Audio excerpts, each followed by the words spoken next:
Bueno, en la alternancia pasada, cuando el PAN ganó el gobierno, fue porque se había vuelto un desastre el gobierno del PRI.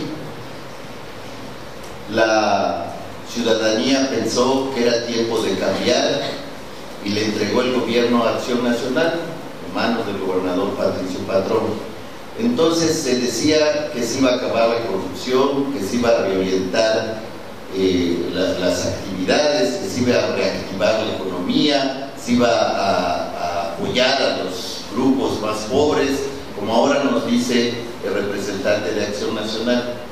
Pero lamentablemente lo que ocurrió fue una ineficiencia en el gobierno, siguieron los bajos niveles de crecimiento en la economía, pero sobre todo de corrupción y malos manejos, enriquecimiento de grupos. Gracias, candidato. ¿La pregunta cuál fue? Que nos explique por qué ocurrió eso, por qué hubo corrupción y enriquecimiento ilícito por parte incluso de los familiares del gobernador y no se hizo lo que se tenía que hacer. Gracias.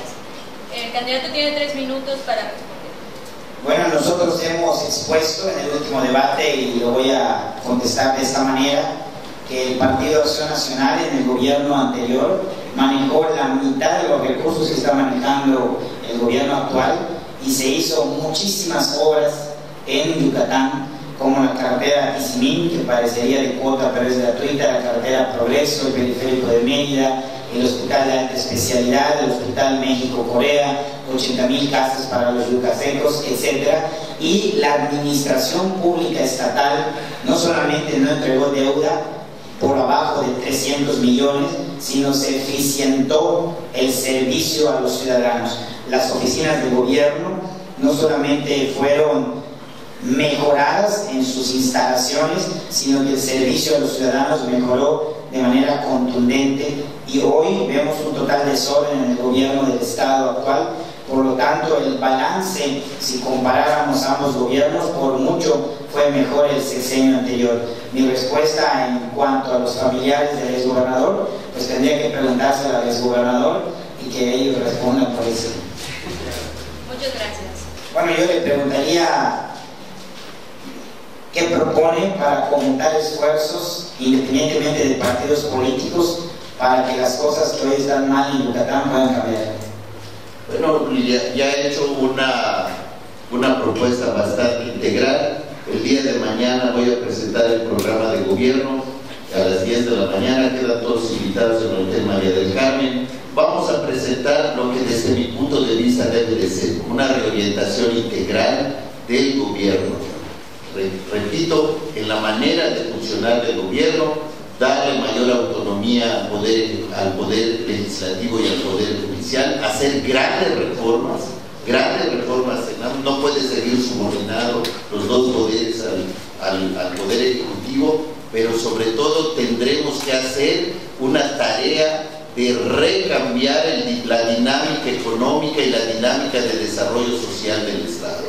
Repito, yo veo en el candidato del PRI y en el candidato del PAN muchos buenos deseos, generalidades, escopetazos al aire, pero sin una propuesta integral. Mañana entregaremos, ya hemos ido avanzando en las propuestas, aquí ya se han planteado algunas. También hay que decir que hay que avanzar, por ejemplo, en un Estado más equitativo. Vamos a impulsar políticas transversales de equidad de género. Vamos a ver que las mujeres en el 50% participen en el gobierno, no solo como un acto de justicia, sino como una equidad, como una necesidad de desarrollo. La ONU plantea que la participación de las mujeres en el gobierno influye en el desarrollo de todo el Estado, no solo por darle respuesta a los grupos, digamos, que defienden la equidad, sino estoy convencido de que así debe ser. Vamos a trabajar muy fuertemente en la sustentabilidad de los recursos ecológicos, es decir, la conservación de los recursos naturales tienen que formar parte integral del programa de desarrollo desarrollo económico y social. Hay que trabajar también en el tema cultural, no solo en el de la conservación de las tradiciones indígenas, como hemos dicho, sino la cultura en general debe ser uno de los elementos del desarrollo de todo el pueblo yucateco. Vamos entonces a hacer que la creación cultural deje de ser un elemento subordinado a las directrices del Estado. Vamos a apoyar a los creadores culturales de todo el tipo de artes para que se desarrolle la iniciativa y coadyuven al desarrollo general del Estado. Vamos a hacer que la obra pública, como ya he dicho, también esté en función del modelo de desarrollo. Y vamos a transformar Mérida. Vamos a hacer 3 cosas para cambiar Mérida. Vamos a construir el Palacio de Exposiciones Permanentes en el sur de la ciudad. Vamos a hacer el campus de la Universidad de Yucatán de Ciencias Biológicas. Gracias, candidato. Esta pregunta es: ¿apoyaría la iniciativa para crear la figura de revocación o ratificación del mandato? ¿Bajo qué condiciones? Comienza respondiendo el candidato Eric Villanueva. Bueno, ya lo he dicho, en los primeros 90 días vamos a mandar esa iniciativa que no solo incluye la revocación de mandato, sino la consulta y el referéndum y el derecho de la iniciativa popular. Es un paquete que permite la mayor participación de la sociedad. Dicho de paso también, vamos a hacer los presupuestos participativos y los presupuestos multianuales para que también estén en consulta permanente. No me refiero a que si vamos a hacer la banqueta o vamos a hacer tal parque, sino la obra en general, la estrategia en general debe ser consultada. Debe de ser tanto consultada las líneas estratégicas de desarrollo como efectivamente el parque. Ninguna obra como el Paso Deprimido debe de acabar a golpes. Eso lo único que muestra es un autoritarismo, una manera autoritaria y atrasada de concebir el gobierno. En todas las ciudades modernas se consulta, y si la ciudadanía y los beneficiarios directos no están de acuerdo, pues sencillamente la obra no se hace. Yo creo que el desarrollo moderno, la conservación de los sitios históricos, de la conservación del patrimonio urbanístico histórico, puede convivir perfectamente con el desarrollo. Yo conozco ciudades como Jerusalén, es una ciudad con sitios sagrados, conozco Roma, conozco 80 ciudades del mundo, y si en esas ciudades han podido combinar la modernización de la construcción conservando el patrimonio histórico y cultural, creo que lo podemos hacer en Yucatán perfectamente bien. Incluso en algunas ciudades, por ejemplo Jerusalén, tienen mucho más valor muchas construcciones que las que tenemos aquí. Yucatán es muy valioso en la riqueza colonial, en la riqueza de nuestro centro histórico en Mérida, pero creo que también necesitamos modernizar. El último requisito es que lo tendremos que hacer mediante consulta permanente con la población. Esa es la nueva forma de la gobernanza en las ciudades, en los estados y en los países. No hay otra. La otra es atrasada, caciquil y del viejo régimen priista que siquiera terminó, pero que ahora amenaza con volver tanto nacionalmente como estatalmente. Gracias. Por supuesto que sí la apoyaría. Yo creo que las condiciones están dadas para que los ciudadanos, en el espectro de un nuevo gobierno que promueve la participación y que nos da la oportunidad en 2012 de tener en Yucatán un gobierno diferente al que tenemos actualmente, por supuesto que la apoyaría. Las condiciones necesarias para que la gente pueda aportar no solamente sus ideas sino sus cuestionamientos es que haya voluntad política por parte del gobierno del Estado y del Congreso, que quien definiría estas acciones.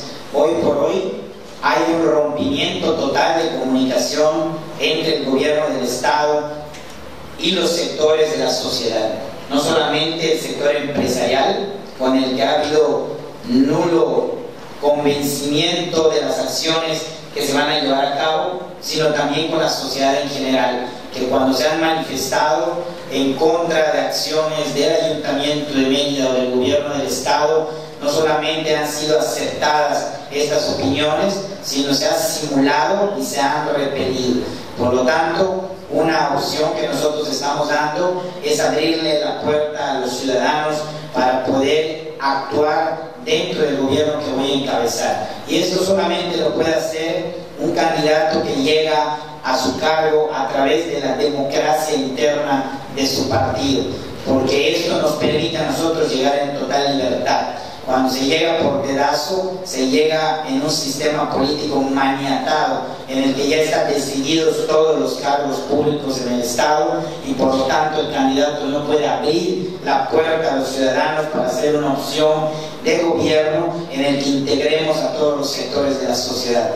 Yo solamente aspiro a que los yucatecos nos vean como esa opción de llegar a los órganos autónomos, a ciertas secretarías del gobierno, y que a estos cauces de participación los armemos en un esquema en el que la gente pueda cuestionar, pueda exigir a su gobernante, como decía Don Eric, para esa auténtica gobernanza que no es otra cosa que el pueblo dando el mandato que tiene que obedecer a aquel que es contratado para administrar el Estado con el dinero de nuestros impuestos. No se va a elegir el 1 de julio a un principito ni a un cacique, se trata de elegir a un empleado de los ciudadanos, y que los ciudadanos exijamos que se cumpla el mandato de la gente.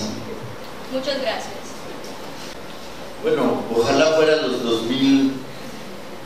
2.288 millones, yo dormiría tranquilo, pero la verdad es que reconocida por el propio secretario de Finanzas, su equivalente del gobierno actual, hace poco hizo una publicación diciendo cuánto era, y que se integra no solo con los rubros de la deuda directa del Poder Ejecutivo, es decir, del gobierno, sino también por préstamos bancarios, por adelantos a las participaciones que se otorgaron, por las obras avaladas por el gobierno, una especie de pidirega nacional aplicada aquí en Yucatán, por la deuda de las pensiones. El candidato del PRI en la alcaldía de Mérida deja al ISSSTE bastante quebradito, lo vamos a ver después,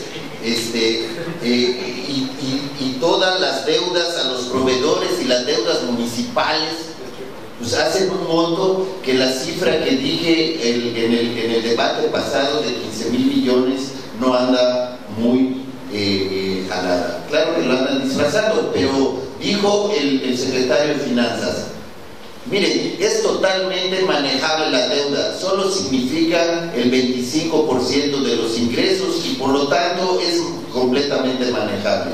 Yo les diría, me gustaría que de sus ingresos familiares, el 25% tuvieran que pagar en tarjetas de crédito para ver qué es lo que pasa, o que en el caso de los empresarios el 25% de sus ingresos netos lo tuvieran que pagar por deuda. Entonces veríamos lo que ocurriría. Muy probablemente las familias la pasarían muy mal, y las empresas, aunque contablemente parecieran muy manejables, en la realidad estarían a punto de quebrar, o incluso estarían en quiebra técnica.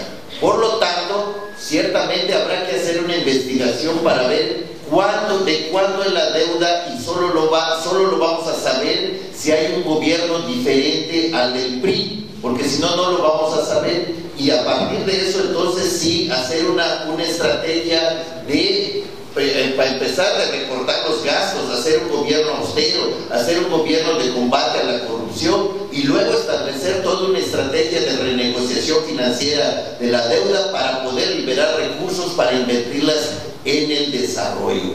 Hoy, sea de cuanto sea la deuda, no se ve la obra pública, no se ve grandes inversiones en ningún rubro. Muchas gracias. Coincidimos en que el monto de la deuda no se sabrá hasta que empecemos ese gobierno diferente el 1 de octubre. Anunciamos el moreillazo en Yucatán en el debate anterior, porque después vamos a enterarnos a cuánto va a ascender lo de los bancos, lo del BID, lo del PPS, lo del INSTEI, la deuda a proveedores que cada día crece más. Respecto a la pregunta de qué estrategia utilizaríamos para reducir la deuda, una vez que la conozcamos, tenemos que hacer un gobierno con mucha austeridad. Quiero decirles que el gobierno actual prometió en campaña disminuir los sueldos en 400 millones de pesos al año y los subieron en 400 millones al mes.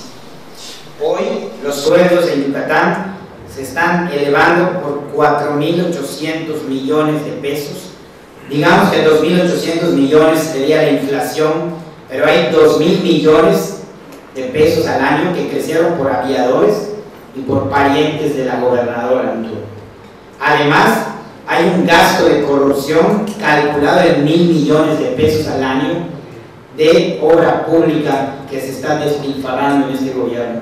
Solamente allá vamos a tener una recuperación con un gobierno que maneje con honradez el dinero para poder llevar al pago de la deuda 1.000 millones y otros 1.800 millones a los programas sociales que estamos proponiendo.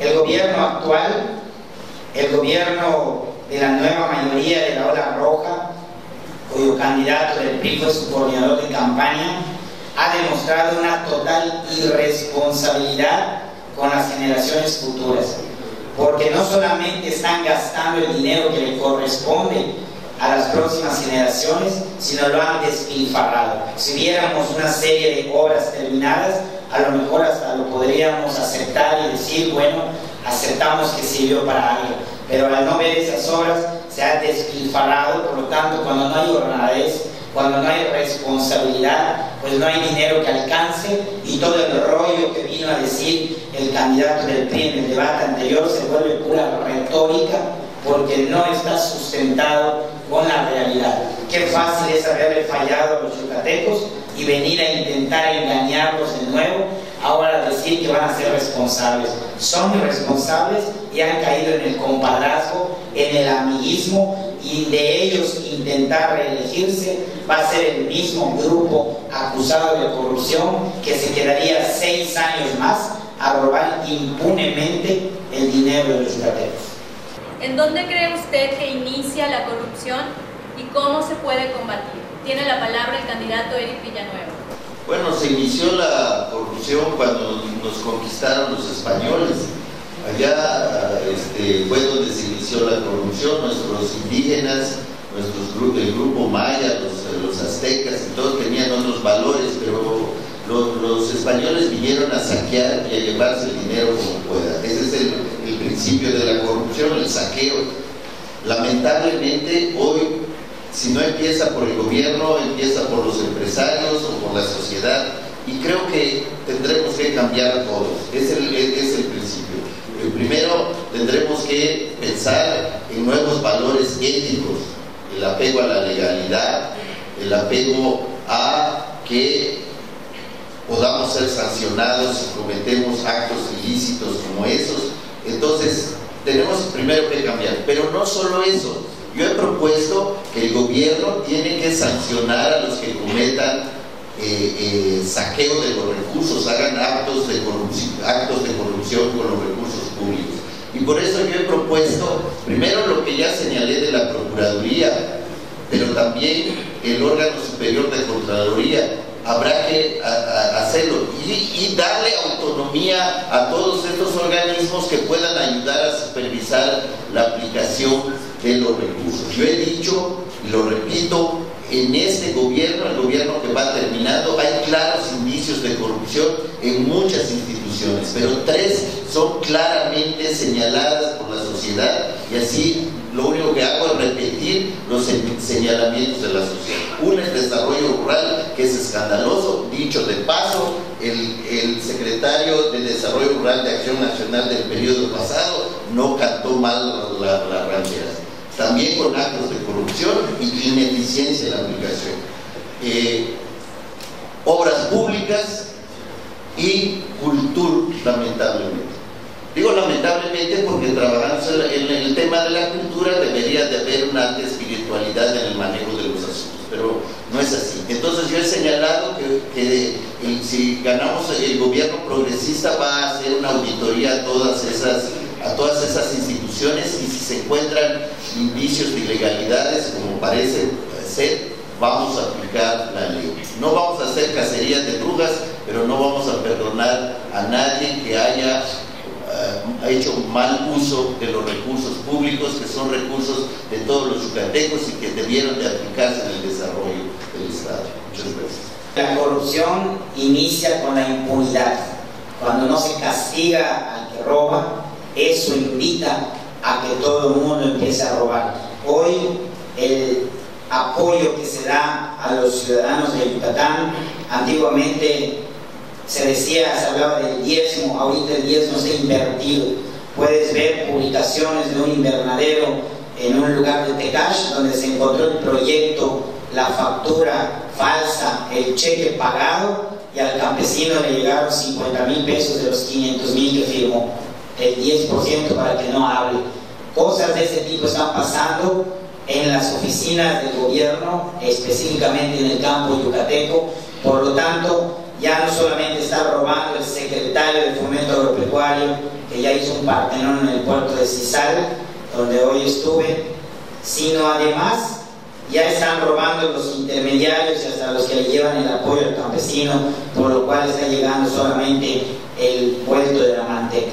Creo que tenemos que castigar a aquellos que sean acusados de actos de corrupción para que podamos aspirar a disminuir los niveles de corrupción en el gobierno. Mi compromiso de cómo combatirla es hacerle entender a todos los burócratas y a todos los funcionarios que quien sea descubierto en el primer acto de corrupción será denunciado, será cesado de su cargo, y por lo tanto el auditor autónomo y ciudadano que vamos a tener se encargará de llevar a cabo la aplicación de la ley. Y yo quiero decirles que lo que tenemos que hacer en Yucatán es meter orden en la casa. Hay un total desorden en el Estado, porque quien está ocupando la silla del palacio no es quien realmente manda, y quien manda está en campaña, y por lo tanto están sacando el dinero público para pagos en esta campaña, y lo que pretenden es que esa gavilla en el poder se quede 6 años más, para que como los gatos tapen lo que hicieron este tiempo y sigan robando impunemente a Yucatán. Gracias, candidato. Agradecerles al movimiento Yo Soy 132 esta invitación, pedirles a todos los que nos escuchan y a los que nos están viendo que promuevan que los jóvenes y la gente en general salga a votar el 1 de julio. Yo estoy contento de estar aquí porque, al igual que mi candidata a la presidencia, Josefina Vázquez Mota, dio la cara al movimiento, y quiero que se sepa que Huacho da la cara también al movimiento 132, que estoy orgulloso de ser el candidato a la gubernatura más joven de los que estamos compitiendo. Esto me hace pedirle el voto a los jóvenes, decirles que creo tanto en la juventud que a mis 22 años intenté ser por primera vez alcalde de mi municipio, y que la vivencia que he tenido en mi vida me lleva a hacer las propuestas para solucionar los problemas de Yucatán, no porque yo esté en campaña, sino porque lo he vivido en carne propia. Mi propuesta de créditos educativos obedece que trabajé para estudiar. Mi propuesta de mejorar la inversión y el empleo en Yucatán es porque yo me fui de Yucatán a trabajar. Sé lo que sienten miles de yucatecos que dejan a su familia aquí para buscar empleo fuera. Mi propuesta de cocinas escolares en las primarias es porque fui maestro de nivel rural, y precisamente la oportunidad de haber entrado a la política en mi pueblo fue para cambiar las cosas que yo veía que estaban mal. Lo logramos. Jamás volvió a ganar el PRI en mi municipio desde entonces. 3 veces he enfrentado al PRI como alcalde, diputado local y diputado federal. Contra las apuestas les he ganado, y hoy le hago un llamado a todos los jóvenes que están escuchándonos, que contrasten a todos los candidatos y que se den cuenta que votar por Huacho es votar por alguien joven, y que el triunfo de Huacho en la gubernatura va a ser el triunfo de los jóvenes de Yucatán. Muchas gracias. El mensaje de despedida del candidato Eric Villanueva Motín. Muchas gracias. Bueno, pues yo también quiero felicitar a Yo Soy 132 por este evento. creo que, repito, va a marcar pauta para otros eventos y para otros momentos del desarrollo del Estado y de México, pero yo quiero decirles por qué deben de votar por la Alianza Progresista. En el caso de Yucatán, si quieren un gobierno ético o con ética, si quieren un gobierno que se preocupe por la mayoría de la población, si quieren un gobierno que ejerza con transparencia los recursos, si quieren un gobierno que se apegue a la legalidad, si quieren que alguien que esté a cargo del gobierno las 24 horas pensando en el interés general, sin influencias de grupos económicos, sin influencia de familiares, incluso sin influencia de partidos políticos, entonces deben de votar por nosotros como candidatos a gobernador.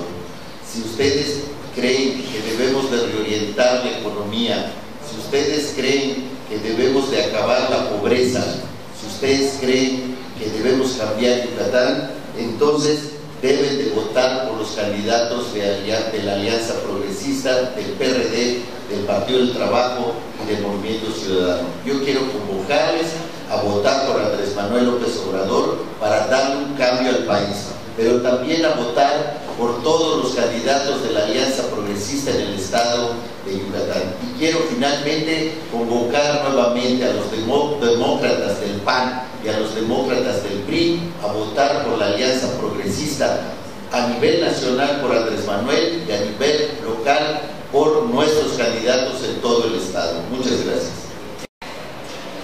De esta manera, damos por concluido el foro de candidatos a la gubernatura del estado de Yucatán, organizado por el movimiento Yo Soy 132 Yucatán. Agradecemos al público y a la audiencia por el tiempo dedicado al seguimiento del evento, así como a los candidatos Joaquín Díaz Mena y Eric Villanueva por su esfuerzo en crear un espacio en su agenda de trabajo para venir a dialogar con los jóvenes y con los ciudadanos. Esperamos que la información publicada en este foro sea útil a la ciudadanía tanto para decidir su voto como para fomentar el análisis y la crítica políticos, pilares importantes en la construcción de una democracia real.